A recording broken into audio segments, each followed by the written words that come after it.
Alam mo bang this is a free community for youth empowerment, a leadership formation community that is non-profit, non-government, and non-church affiliated.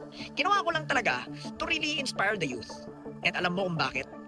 Because I was 15 years old. I could still remember 15 years ago, I was also part of a youth group. Somebody believed in my potential. Kahit pa noong mga panahon na yon, hindi ako naniniwala sa kapasidad at kakayahan ko.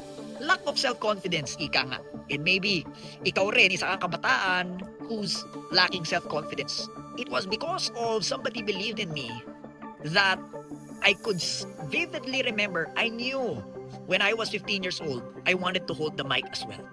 Kaya nga nung nag-college ako, ang aking course communication arts. Kasi alam ko na sa sarili ko nung time na yon that I wanted to hold the mic, that I wanted to speak in front, and I wanted to inspire people.